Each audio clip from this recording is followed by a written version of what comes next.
शहबाज शरीफ वजीर आजम नहीं, वो फॉर्म 47 की बैसाखियों पर आए हैं। मुल्क में इस वक्त PDM 2 की हुकूमत है। आइन और कानून पर अमल होगा तो ही मुल्क में सरमायाकारी आएगी। ऑपोजिशन लीडर उमर अयूब की क्वेटा में गुफ्तगू। कायदे नून लीग नवाज शरीफ और वजीर आला पंजाब मरी पहुंच गए। दोनों रहनुमाओं की मरी आमद पर कश्मीर पॉइंट पर security high alert. Peshawar high court के सीनियर जज जस्टिस इश्तियाक इब्राहिम कायम मकाम chief justice Peshawar high court तैनात। महकमे कानून ने एलामिया जारी कर दिया। मौजूदा चीफ जस्टिस मोहम्मद इब्राहिम खान 14 अप्रैल को रिटायर्ड हो रहे हैं। सिंध हाई कोर्ट में मजीद 6 जजेस तैनात होंगे। जजेस 13 अप्रैल को हलफ उठाएंगे। कराची के इलाके गुलशन चरंगी पर डकैती मज़ाहमत पर कत्ल शहरी तुराब जैदी की नमाज जनाजा अदा कर दी गई। तुराब जैदी 3 बहनों का इकलौता भाई था।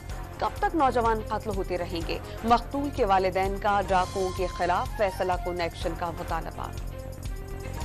ईद पर भी सफाक इस्राएली फौज की दहशतगर्दी जारी। गाजा में एक और रिहायशी इमारत को बमबारी करके तबाह कर दिया। इमारत में रिहाइश पजीर एक ही खानदान के 25 अफराद समेत 29 शहरी शहीद कर दिए गए। मुल्तान FIA इमिग्रेशन के इंटरनेशनल एयरपोर्ट पर कार्रवाई। मुसाफिर के सामान से 3000 निकोटिन पैकेट्स बरामद। मीठी ईद का तीसरा दिन दावतों में मेल मुलाकातों के साथ अवाम ने तफरीही मकामात का रुख कर लिया।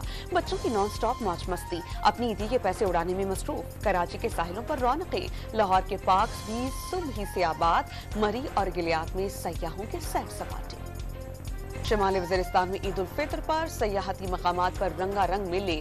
रिस्मिक और शव्वाल में सयाहों की बड़ी तादाद में आमद। पाक फौज की जानिब से तफरीह के लिए मुख्तलिफ खेलों और दीगर सरगर्मियों का एहतमाम।